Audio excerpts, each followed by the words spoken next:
بسم اللہ الرحمن الرحیم۔ اللہم صلی علی سیدنا محمد نبی الامی وعلی آلہ وصحبہ وبارک وسلم۔ دوستو، وہ لوگ ہمیشہ کامیاب ہوئے ہیں جنہوں نے اپنی زندگی کا شیڈول بنایا، یعنی انہوں نے زندگی کو ایک شیڈول کی طرح وسیع پیمانے پہ پھیلانے کے بجائے اس کو مختصر سمجھ کر بہترین لوازمات کے طور پہ استعمال کیا اور کرنا سیکھا۔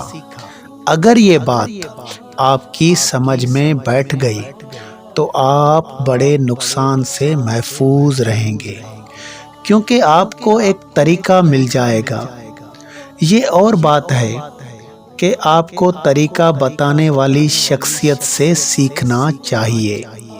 ان کو ان کے بارے میں پتہ ہوتا ہے اور ہونا چاہیے بھی، کیونکہ وہ لوگ عظیم بستی کے رہنے والے ہوتے ہیں۔ اگر آپ ایک مسلمان گھرانے سے ہیں تو اسلامی شیڈول کے کچھ قواعد بھی آپ کو اپنے شیڈول کا حصہ بنانا چاہیے، اور اس کے علاوہ آپ جس معاشرے کے مقیم ہو اس کے رہن سہن کو بھی نظر میں رکھنا پڑے گا۔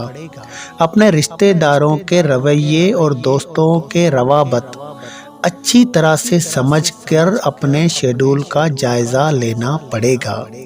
ایک طالب علم کی طرح اپنے استاد کی زندگی کی ڈاکومنٹری فلم کو بھی اپنے آنکھوں میں سما کر اس کو سامنے رکھ کر پھر ایک ڈائری لکھنا شروع کر دیں، تاکہ روزمرہ کے معمولات زندگی متاثر نہ ہو۔ پھر فارغ وقت میں اس ڈائری کو پڑھا کریں، اپنی کارکردگی کا جائزہ لیا کریں کہ کہیں کسی موڑ پہ شیڈول میں کوئی غلطی سرزد تو نہیں ہوئی، استاد کا سکھایا ہوا سبق کہیں رہ تو نہیں گیا۔ اس دوران اگر زندگی میں کوئی بدنظمی پیدا ہو تو ایک طالب علم کی طرح بغیر کسی شرم کے بات کریں اپنے استاد سے، جس نے آپ کی زندگی کا شیڈول بنانے میں مدد کی تھی۔ اب میں آپ کو اس طرف لا کر آسانی سے سمجھانا چاہتا ہوں کہ ابھی ہمارا صوفیانہ طرز زندگی کا شیڈول جاری ہو چکا ہے، جس میں کیا کیا شامل ہے آپ کو معلوم ہے۔ اسے پکڑیں اور چلتے جائیں۔